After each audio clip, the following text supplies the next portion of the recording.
So the perspectives we had were structuralism and post-structuralism, and this presentation was created by Lauren, Ava, Anna, and Christian. Let's start with structuralism. Structuralism is recurring patterns of thought and behavior the author creates through a text or many texts. Structuralism can literally mean how the words are set up on a page, or through ideas that repeat through one or many texts. Through the structuralist perspective, structures are the real things that lie beneath the surface or appearance of the meaning. Structuralist critics are primarily interested not in what makes individual literary works, but in what it has in common with other literary works.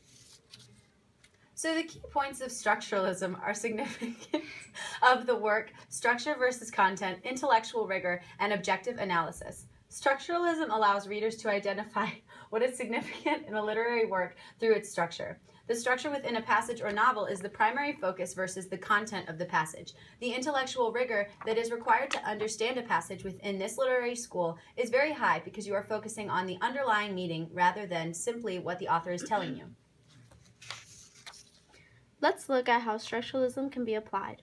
The first way it can be applied is within a single text. In the picture, for example, both chapters start the same, both chapter titles are on the top of the page, both chapters have a quote, and then the paragraph begins.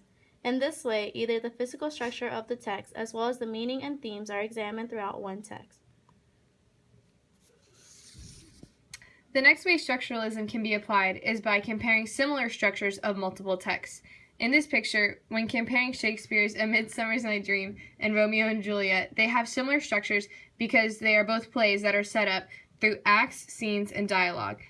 And their structures are also similar in terms of meaning because they both have recurring themes of troubled love. The third way to apply structuralism is by comparing the text to society. In the picture, structuralism is branching out into multiple directions, indicating that text can apply to many different aspects of society. Structuralism applies to philosophy and how human culture overarches and connects to a larger structure. A structuralist approach for anthropology would study activities to discover the deeper roots of a culture. The example we chose to explain this better is of The Coming of John, which was an essay we read last year in English. In this essay, Du Bois chronicles the experience of a white man and a black man who had decided to pursue educations, both of whom are named John. Because of their racial differences, despite both receiving an education, their lives turn out very different, which highlights the racial struggles of African Americans in the South in the early 20th century.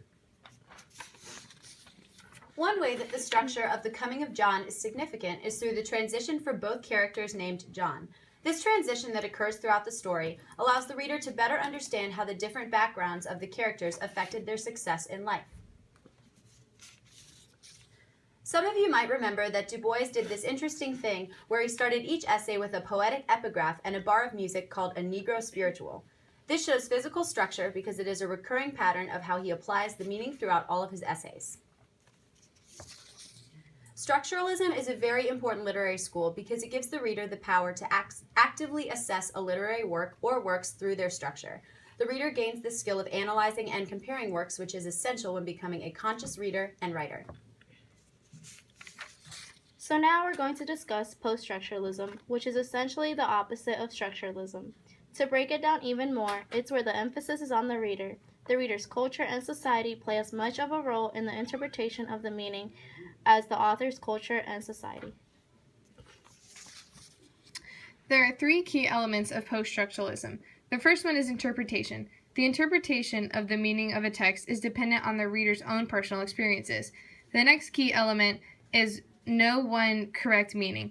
The author's intended meaning is secondary to the meaning the reader perceives, and all texts, therefore, have no single purpose or meaning.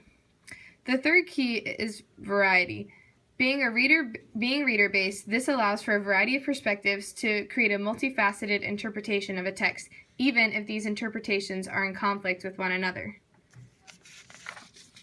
Considering with post-structuralism, the reader's perspective plays such a huge role. It makes sense there are many factors that could influence a reader's interpretation, such as the reader's cultural norms, reader's perspective, and other texts.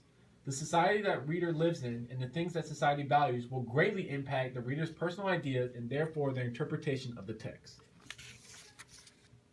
A school of thought that is very similar to post-structuralism that might help you better understand it is the deconstructive criticism.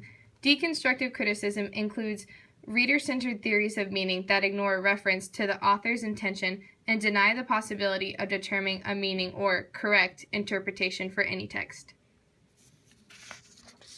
Post-structuralism is also closely related to the reader response perspective focused on the responses of the reader rather than the text itself as the source of the meaning in the work. A work of literature, rather than being a fixed and stable entity with a single correct meaning, instead as a process that goes on in the reader's mind. A reader's concept of self can dictate how they read and interpret a text.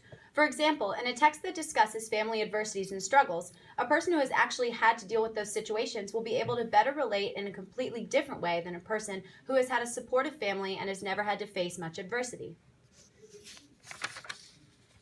This picture represents the essay Putting Daddy On by Tom Wolfe. It barely describes the relationship between a father and his son. The son has become a social worker after dropping out of school, even though his father went to an Ivy League school and has a successful career.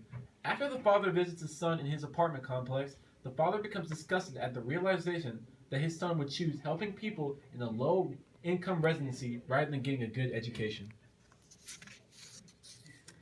Going back to sense of self, Putting Daddy On is a great example of post-structuralism because it elicits different emotions based off of the reader. If a person has a loving and supportive family, they may not feel the same way while reading Putting Daddy On as someone who does not have a supportive family.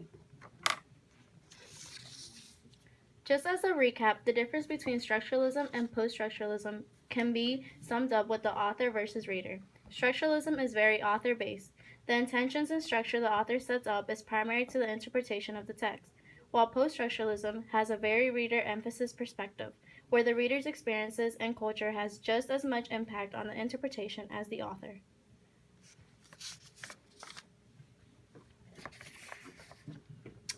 So the poem we chose was Do Not Stand at My Grave and Weep by Mary Elizabeth Fry, and this poem clearly shows structure. It is a contemporary sonnet where the red bracketed lines are couplets where they end in words that rhyme and have the same meter. The lines that are in purple, that are bracketed in purple, are couplets that don't rhyme. The meter and rhythm also show flow and structure. The topic of this poem is death, which is a very ambiguous and personal topic. Because of this topic, it is likely to mean many different things to many different readers, which lends it to a post-structuralist perspective. While to some this can be a source of hope, to others they can feel uncertainty or even despair.